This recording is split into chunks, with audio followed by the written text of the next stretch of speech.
Governor already confirmed. We'll be there, we'll stand with you, and we'll weather the storm together. I've not seen Swabra or Bobi. I want to congratulate them. What a wonderful, wonderful, wonderful time on Saturday. Congratulations, Conf.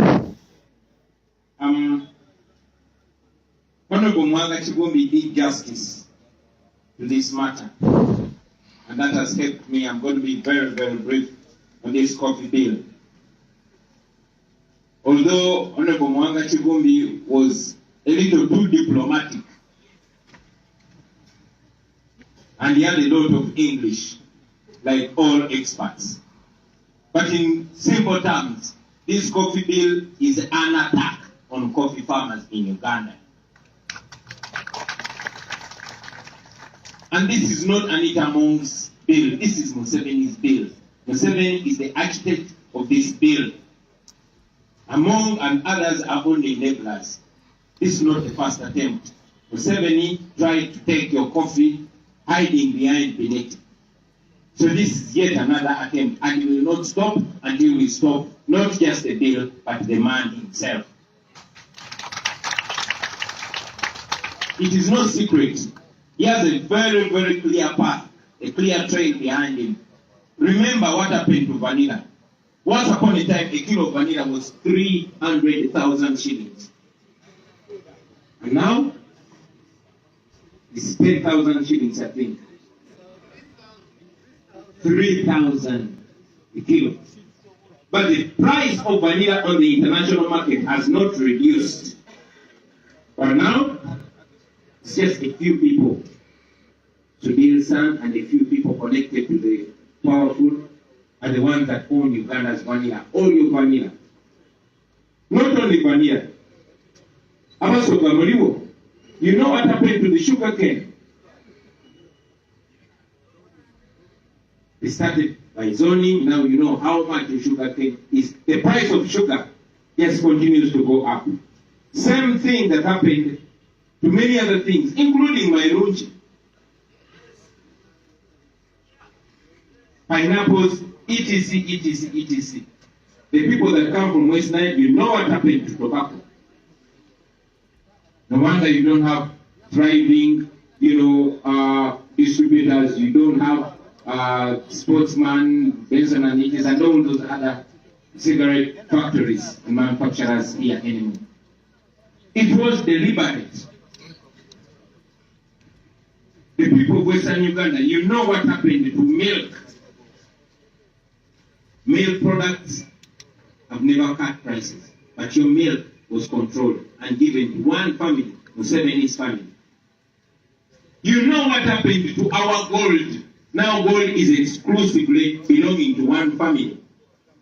And all the gold mines, if it's not for Janet, it's not Muwonge, it is Solo and others. You know what is happening to our fish.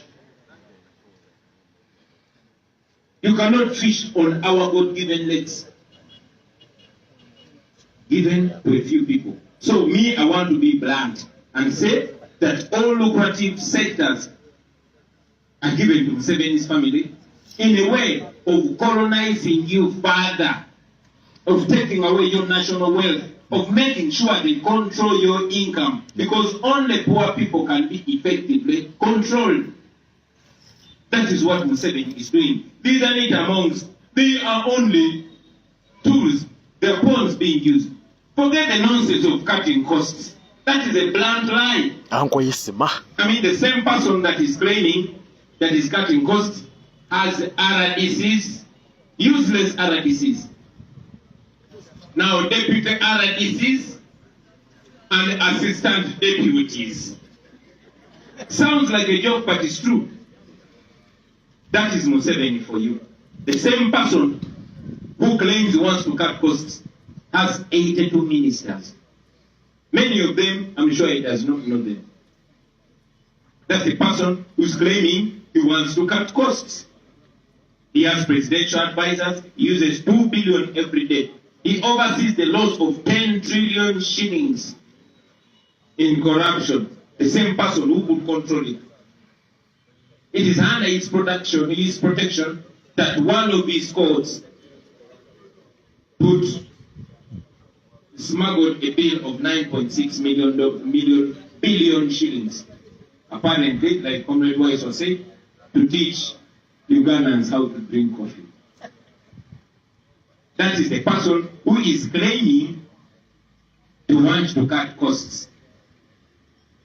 In the Dubai Expo, they spent 3 billion of our money just to hire a stall on Dala, Memorial of Dubai. 3 billion.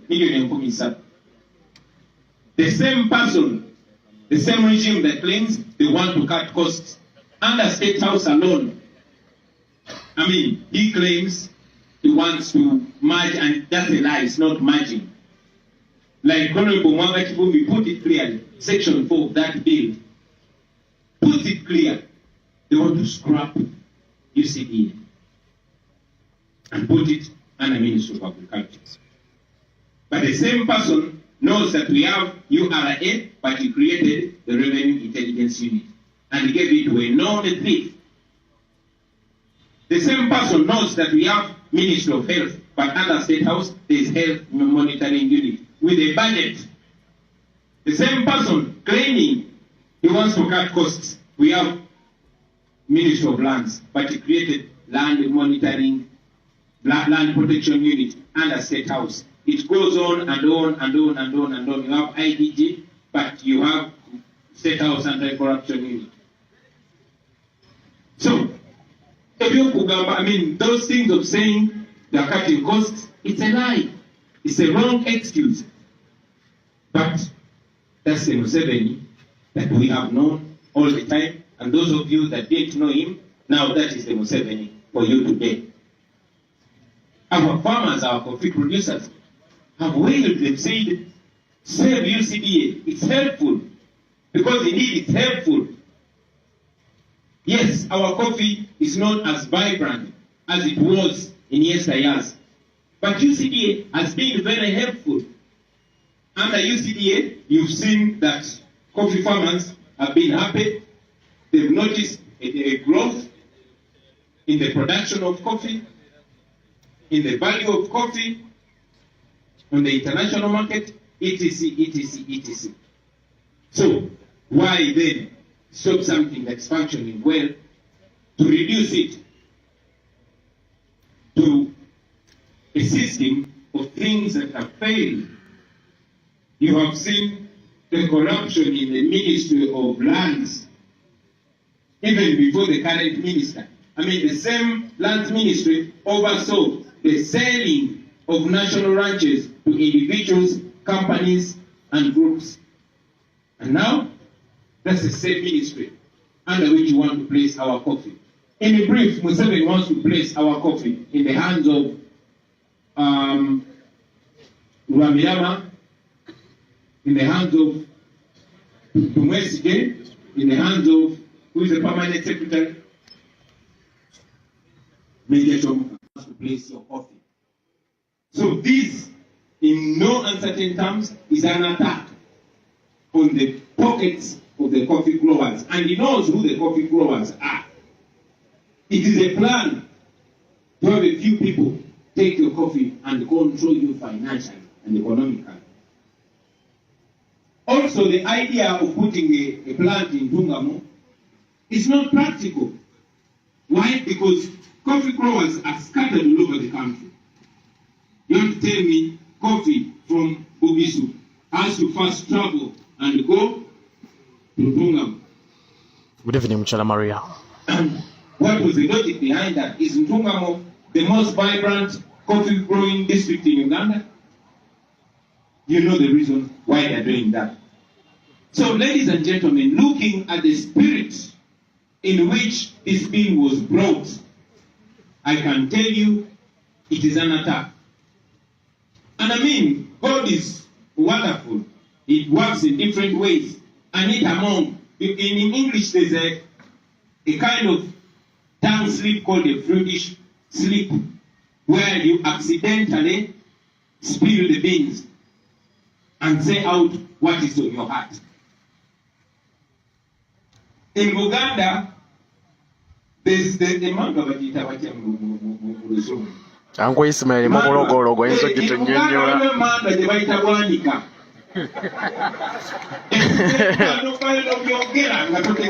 Uncle Ismail musajja omuganda enzo tunyonyola Mr. President. It's not very good to joke with these Maganda because they have that manual. Now we ended up spilling the beans. So, this bill, ladies and gentlemen, me, I will be crude. This bill is intended to punish the people of Uganda and the people of Bugisu and all those coffee growers for voting Museveni out. They are looking for all avenues where you earn a coin and they want to steal for it. It's true. What they have done to Vanilla, what they are doing to the lakes and all the water bodies is what they want to do to the coffee. And if you don't fight back, they will succeed. You remember these people wanted to take your land by bringing an amendment to ensure that when the government, and you know the government is Museveni, that when the government wants your land, they first take it and then tell you how much they will pay. If you didn't fight, you would have lost the land. If you don't fight this time, you're in big trouble. So this is a way of clamping down on you. It is intended to impoverish you because poor people will always be beggars. It's true. That is the intention. The coffee industry, ladies and gentlemen, here in Uganda is sustaining more than 2. Yeah, in Uganda, 12 or 2 families. Wow, not 2, I was wrong. 12 million families are surviving on coffee. And now, somebody wants to take them on their knees using this bill. And if you don't fight, my friends, that's exactly what you are facing. I request you to reject it firmly. But most importantly, and this is very important, please note it, that those that are presenting that bill and those that are speaking for that bill are not innocent. They are not only expressing an opinion. You know, this attack is a crime. It's a crime when you impoverishing people deliberately. It's a crime. It's supposed to be a crime. And these people speaking for that bill, for that deliberate effort to impoverish our people, they are not innocent. They are not only expressing an opinion. They are part of that project. They are part of that plan. They have a duty. Their role is just to speak. Their role is a propaganda role. You need to understand this. In every attack on a people, everyone has a role. The military has a role to brutalize you. The so-called intellectuals have a role to go on TV, put on ties, and speak a lot of intellectual dishonesty to sanitize it. So this is an attack on people which will have dire consequences if you don't fight. Speaking for it should be equally culpable. They are not innocent. So treat them just like they are masters because they are serving a role. Their role is a propaganda role, and that propaganda role is very, very effective in breaking a people. Very, very sadly, some of them are paid. Not just paid, but they are paid limited group of people. I'll say that again. Some of those are paid members of those of that affected group of people, because they know that the affected group of people will trust them and believe them easily. Criminals too. Amongst words, ladies and gentlemen, were not a mistake. Those are words of Museveni. Those are words of amongst friends. Those are words of amongst friends. Many of them are from here in Uganda.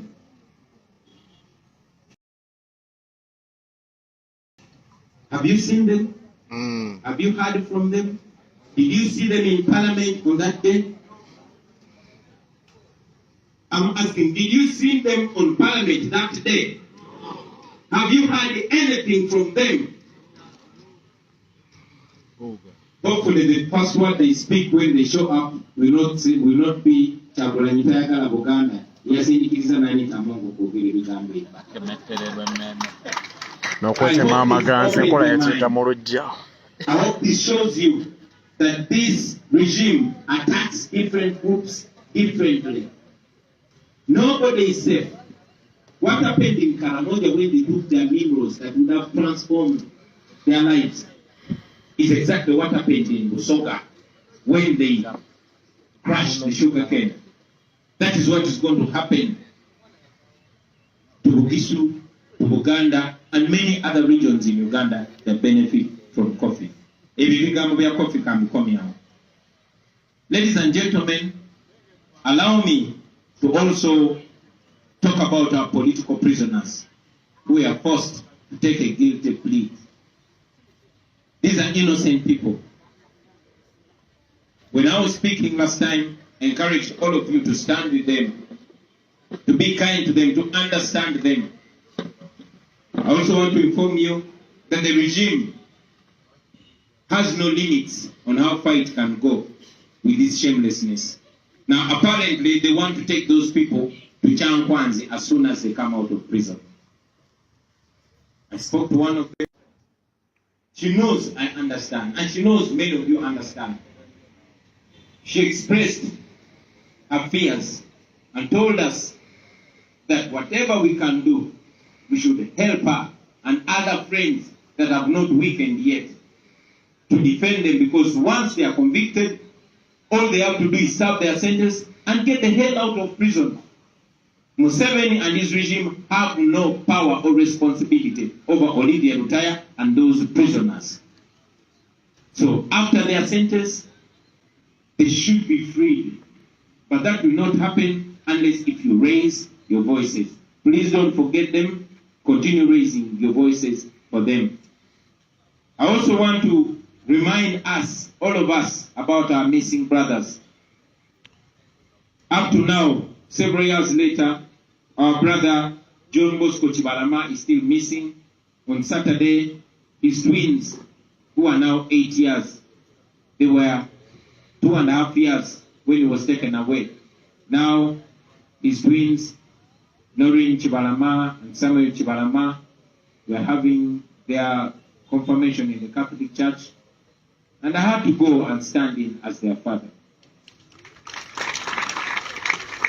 But it's not only Chibalama John Bosco. We have Damulira John, we have Wangolo Shapik, we have Rukwago Martin, we have Semoto Michael, Mosisi Mbowa, we have Nalumoso Vincent, Zemola Dennis, Kanata Muhammad, Katumba George, Mbabazi John, Moses, Sempija Yuda, Mugumya Arafat, Chitio Peter, Muemba Mustafa, Mobiru Hassan, Cesazi Isma, Chisembo Godfrey, and those are the few that we were able to know.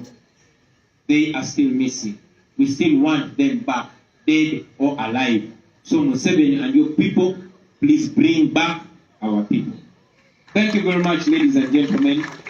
Muzikirize ndizene mu Luganda pola mpola. Basebo ne banyabo, ready namazidda okuyozayoza candidate waffe Comrade Tana, Honorable Tana, candidate waffe wa Isolo district. Already mazu kulisayo muganda waffe akireewo mu Batuju ate nga bo bayita bannabo Abatuju. Maze okuyozayoza mannyinaffe Swakula omukisa kwali kuno bali mu kunoonya balongo. Honorable Mwanga Kivumbi atukoze bulungi nnyo. Twagala balongo. Azinnyonnyodde bulungi. Naye nga bwe ngambye nti yabadde decent nnyo, abadde mukkakkamu nnyo ng'ayogera ku nsonga zino n'olulimi akozesezza olulimi olw'ekigunjufu. Ebiseera ebimu bw'oba oyogera ku nsonga ez'abantu abataliimu bugunjufu n'akamu, abataliimu kuswala n'akamu, nze ndowooza nti wabawo ekiseera ebigambo tolina birikirira n'obyogera nga bwe biri. So munzikirize, yasa okutaanya ensonga za Honorable Mwanga Kivumbi, nze byogere bwogezi nga bwe biri. Nti lineteka limwani okujjawo Uganda Coffee Development Authority okujinyiga mu ministry y'ebyobulimi. First of all, kyabulimba balimba nti baagala big Advocacy, baagala kujjawo kitongole kya UCDA bakiteeke mu ministry y'ebyobulimi. Ministry eyo ekulibwa Frank Tumwebaze, nga Minister of State ye Fred Wamirama, ate nga permanent secretary yani Ikamuka. Abantu bennyini betulabye gye buvuddeko nga buli ministry gye bakoleddemu babadde banyaguluzi. Ministry yennyini eyo ebyobulimi mumanyi party gye yazanya mu kutunda n'okugabangula branches oba amalundiro agali agavumenti agali mu mayiro ne mayiro ez'ettaka. Naye ekyo kivuddeko njagala ensi yonna ekimanye nti obwo bulumbaganyi obwakoleddwa ku balimi b'emmwanyi nga baagala okubaavuwaza, nga baagala okubafukamiza kubanga abaagwe bafugika. Eryo etteeka si lya Museveni, Anita Mongo ne banne just bakozi, naye etteeka lyabagiddwa Museveni. Abazze batunuulira ensonga munajjukira nti tekitandise kati, ate mwanyi tebakitandise kati, bayagala oddozitwala. Naye ekyo kintu kimu kye bakola ku vanira. Mikwano gyaffe bangi nnyo vanira yali atuusiza obulamu bwabwe. Mujjukira nti ku ntigo ya vanira kiro yali egula $3,000. Naye kaakati nze mbagamba kiro egula $1,000, Honorable Katabazi n'aŋŋamba nedda oli ku bikadde kati egula $3,000. Ekiboga be bagitunda ebbeeyi bagitunda $5,000, yali ku $3,000. Njagala okubadde ka vanira tekasalanga tekakenderanga mu nsi yonna. Ku katale k'ensi yonna vanira akyagula kyekimu. Naye mu abalimi baagala babafootolere wano kubanga bataddewo etteeka toyina woyinza mu kutunda, oyina muguzaffe. Kakati abantu abagula vanira bali 3 nga mwabo mwe muli mutabani wa Sudiri. Kwegamba making sure obugagga bw'ensi yonna babukwata ne babusa mu bantu 3 oba 4, either abaabo ab'omunju oba abakulira be basobola okukontrolinga. Ekyo tebakikomya ku vanira, ekyo bakikola ku bikajjo. Era abaana b'e Busoga mumanyi bulungi, twakula tumanyi cash crop eve Busoga bikajjo nga Abasoga beewana n'ebikando. Kati waiswa era ddamu weewane n'ebikajjo se. Bwe batyo bwe bakola Museveni bwe yasobola okunafuya ebyennyingiza ebyenfuna by'Abaganda baffe ab'e Busoga n'abalala abatali Busoga, naye abaalimanga ebikajjo tebyalimwanga Busoga, naye kubanga bisinga kulimwa Busoga be baali target people era nasobola ekibatuusaako. Mu ngeri emu Baganda bange njagala mujjukire gye buvuddeko myezi mitono baasalako amayirungi, era abalimi b'amayirungi bali mu bweyaguza bulijjo. N'olunaku ekyo tebakomawo, baagenda ku buli sekita na buli bantu balima kintu. Ab'omu West Nile bwe baali basinga okulima wano Taba, ekyo nakyo ekiggwa bwe kityo. Abaana b'Omwankole abaali bafulumya amata bamakinga sure nti amata ago gakontrolingibwa mukoddomi wa Museveni yawasa muwala we. Tekyakomaawo, buli kyabugagga kya ggwanga si bya bulimi byokka byokka. Tunulira gold, kati gold wa famire ya Museveni yekkirizibwa yokka okusuubula gold okumufulumya eggwanga ate nga tesasula na musolo. Ebirombe bya gold mu Uganda byonna kati bya famire ya Museveni, kiba si kya Janet, kiba kya Salewe, kiba kya Sita Salewe. Muze mubiraba yonna yonna emubende erubaali n'ewalala yenkola gye bazze bakola. Ebyennyanja kati ennyanja zonna basaako, okuvubirako olina kubeera waabwe. Bwe batyo bagenze banyigiriza ebyenfuna by'abannansi, kakati saawa zino bali ku mmwanyi. So njagala mukimanye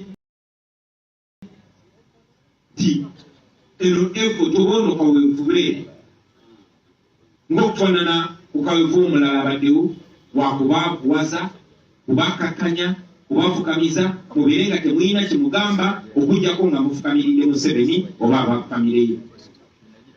Of course aboogezi be bavuddeyo nga bagamba nedda twagala kukendeeza ku nfulumya, tetusobola kubeera ne ministry ebyobulimi ate nga tulina n'ekitongole ekikulakulanya emmwanyi ekya Uganda Coffee Development Authority.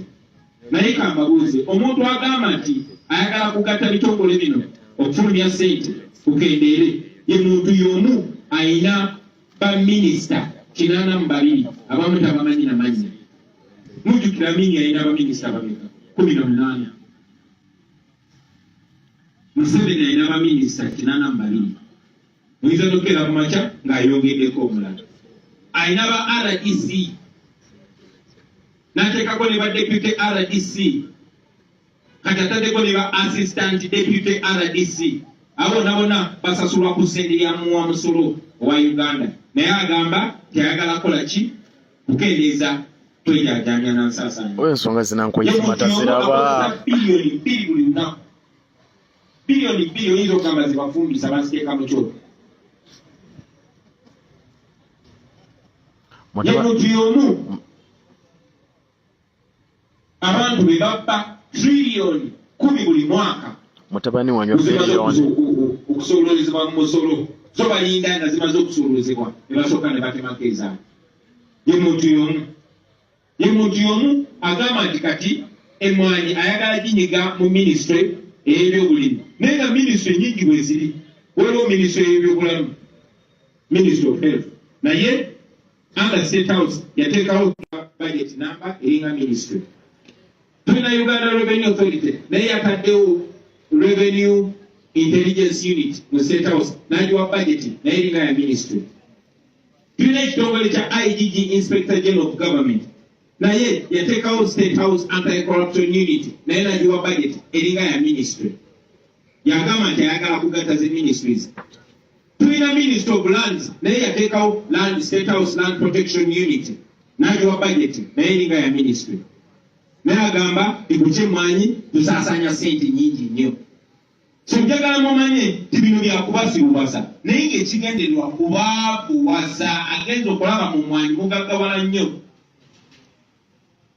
N'agamba nazo kanzikwateko ate nga bwemunakkiriza nazajja zitwala. Museveni tagenda kyalina kyagenda balekera. Mujjukira banga toneriize yali ayagala kutwala ttaka lyammwe lyonna, ng'ayagala kuyisa tteeka nti gavumenti, ate nga mumanyi Museveni ye gavumenti wano.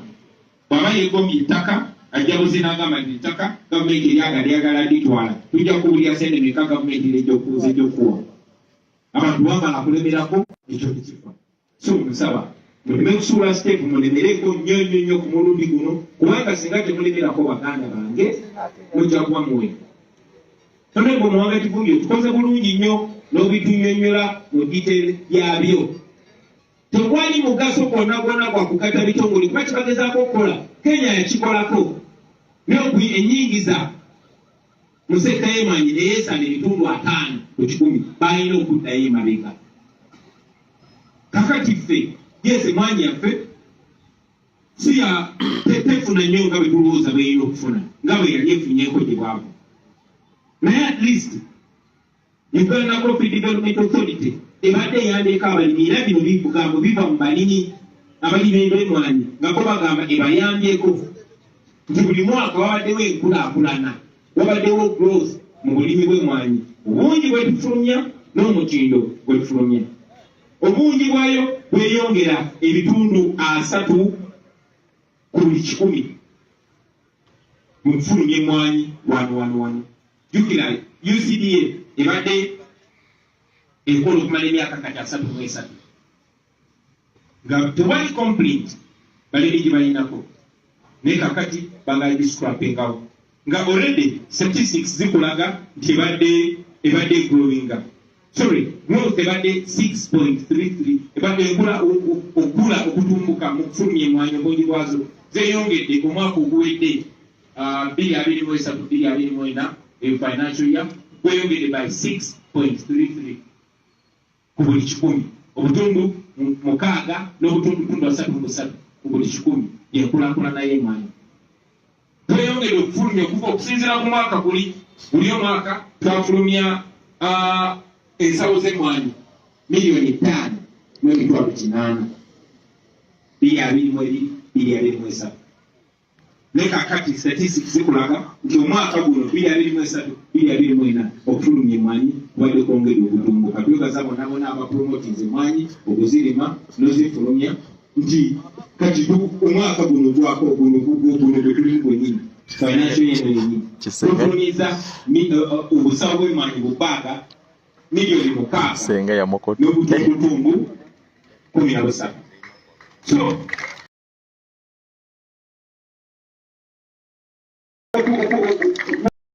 okutumbuka okufulumya emmwanyi ne mu quality ojja kulaba nti omwaka guli twatunda emmwanyi za $8,848 nate financial year eno tutunze emmwanyi za $1,000,000,000 namba mu $1,014,000,000. So olabawo enkulaakulana. Kati enkulaakulana eyo mu kutunda emmwanyi n'omutitimbe gwa ssente guno gutwogerako Museveni agwagala nga tegugenda mu mmwe bannayuganda nga guli mu bantu be.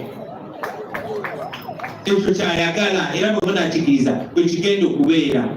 Eyo engeri yokka gy'osobola okufugamu abantu ng'awaba ssente nnyingi naga ono wabaawo $1,000,000,000 namba n'omusomi kakati esekita mugimbe ngikwasa abantu bange. Tebabalimba n'omulundi n'ogumu.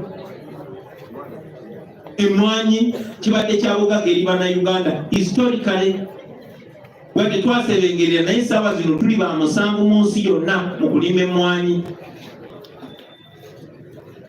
Naye yetagala kibeere nti ffe bannayuganda ffenaffe b'omusanvu ayagala kubeera nti ye abantu be ab'omunju bakwasizza emmwanyi zaffe be bannamba musanvu n'obugagga obwo bugenda eri bo. So kino kigenderere okukwata sekita y'abantu abangi miliyoni ne miliyoni. Mpagudde wano ti miliyoni 10 how many families?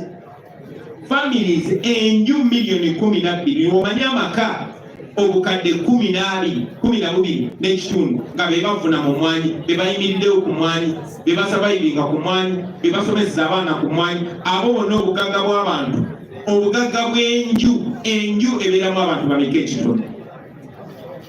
Kati twogera ku nnyumba miliyoni 12 n'ekitundu. Obwo bugagga bwonna baagala bwefunza.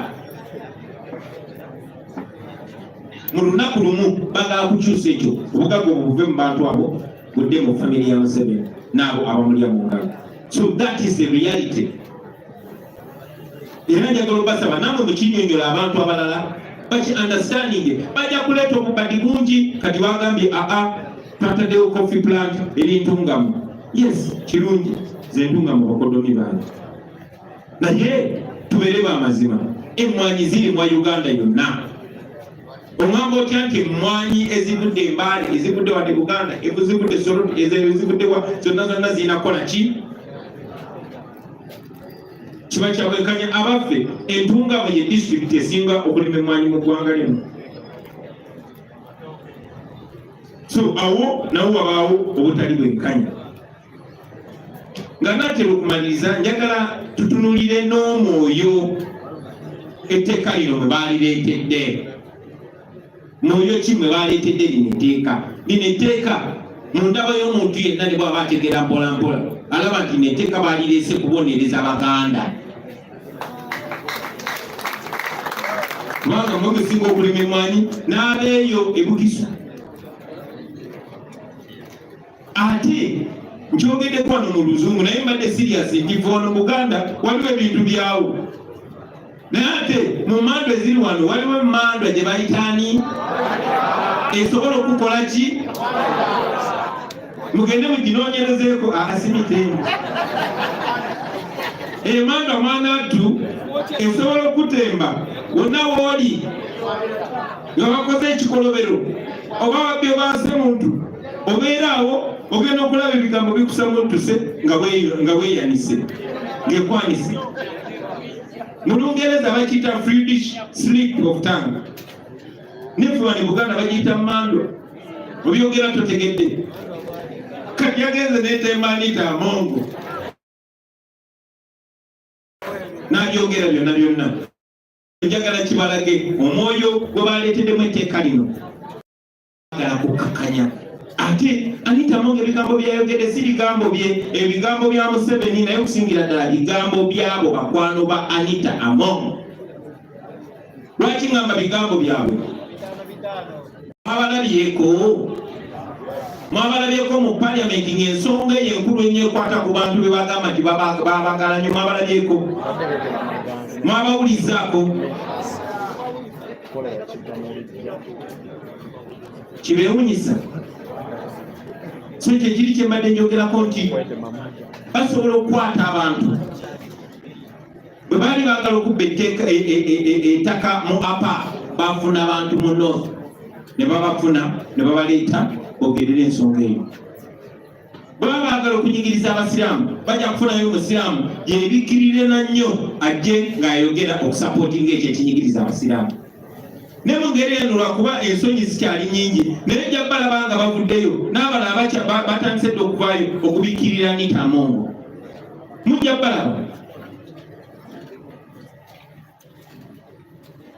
balaba nga bafuba nnyo okubakonvinsinga mmwe okubalaga nti omuntu abanyigiriza ye mukwano gwammwe ate omuntu agezaako balwanirira ye mulabe wammwe. Mujja kubalaba nga bafuba nnyo. Tekyemunyisa yagadde bajjukiza nti abantu abafaanana bwe batyo bassebo ne bannyabo beboogera just tebiba birowoozo byabwe nti anze ndowooza bwe nti ebirowoozo byange byawukana ku bibyo. No, teba nsobi. Eno projekiti yonna ey'okukompavarishinga ey'okunafuya n'okwagulaza n'okufufugaza abantu. Era eyo projekiti ebaako abantu bangi, wabawo abagikulira, wabawo abaplayinga paati ng'ey'Anita Among, waliwo abaplayinga paati ey'okuwamba obuwambi abantu, waliwo n'abaplayinga paati ey'ogendanga ku mpewo ne boogerera ebyo ebikolobero nga babifuula ebirungi. Ate abaplayinga paati nene kuba baagala okulaga nti ate omuntu omukyamu ye omutuufu ye mukyamu. Baagala okulaga nti mulabewo ye mukwano gwe ye mulabewo. Abantu abo mubeegenderezanga tebabeera innocent, babeera part of that plan. So mbanga mubatunulire nkaliriza kuba nabo bali equally oppressive. Vira ddala waggulu bannange nga mbajjukiza nti singa mukkiriza ne babatwalako emmwanyi zammwe munaaba musigaza ki? Mujja kuba temulina kimusigaza. Beebaza okumpuliriza, njagala okubakoowoola mwenna naddala bali around Western Uganda, tulumbe ekisolo tukampeiningire sista waffe Tana tujeyo obuwanguzi, naye si buwanguzi bwokka, tumakinge sure message yaffe eya change eya freedom n'ey'abaana Uganda okolera awamu ekuuka bulungi. Munzikirize malirize nga njogera ku bintu bibiri ebirala. Eky'Abaganda baffe abali mukomera abaasibwa nga tebalina musango, obujulizi ne bubula, ne babula omusango babasalira, naye ne basindika balamu ne banna abalala ne babagamba obuba temukkiriza musango bagenda basiba wadde temugwina. Olw'okwagala okuva mukomera bakkiriza omusango, naye nga boogera naffe nga bakimanyi naffe tukimanyi tebalina musango. Nga bwe nabasaba nti tuyimirire nabo. Saawa zino toyinza banenya nnyo kubanga bali mikono gya mulabe waabwe, naye ate mu kiseera kye kimutuusamu nnyo ekitiibwa abakomrade abalemeddeko, bakomrades nga Machete nga Kalanzi n'abalala, kubanga si kyabuzira okukkiriza omusango gw'otaziisa. Nakyogerako muzikirize neera mu dakiika emu kyogereko nti kibi nnyo kye baakola abaana b'abandi okumufuusinga okukkiriza omusango gw'obutujju, omuteekeko mu maaka nti ono terrorist, naye ng'omusango ogwo taguzzanga. Naye tumanyi nti nga tumaze okugoba Museveni tujja kuddayo mu kooti ebyo ebisango byonna tubisazeemu kubanga bya kisiru. Ekyennaku nti gavumenti ya Museveni terina limiti mu buswavu bweyinza kutuukako. Bagenze abo abantu oluvannyuma lw'okubakkiriza emisango gye batakola ne babasalira n'obasalira, ate balamu n'abagamba kati oluvaayo tubatuusiza kyankwanzi, mugende babayigiriza okuwagira Museveni. Of course, abasinga babiganye nayogeddeko ne mwanyinaffe Olivia Lutaya nantegeeza nti wadde bamukiriza byatakkiriza naye ate bamusalidde omusango bakusalira omusango gavumenti batikigwinako obuvunaanyizibwa kati asaabinga kibonerezo kye era bw'avaayo ayagala kudda waka kusinkana famire ye naye ekyo kisobola okubeerawo only singa muvaayo nammwe ne muyimirira naye njagala okibasaba mwennaye ku social media abali mu Uganda n'abali eyo mubayambeko bannaffe abasobola okutuukira ebitongole ebirwanyizira eddembe byonna byonna. That is extra torture. Mu bigambo bye Olivia yangambye teyeetaaga rehab. Bwe bali rehab ekomera bamusibye ate nga talina musango gwe yakola. So bamuleke ekiseera kye kyebamusiba ekinaggwayo bamwesonyiye baleme mulemerako ate mutwala mbyatakkiririzaamu. Nyongera n'okubajjukiza baganda bange nti bannaffe abaawambibwa tebalabikanga.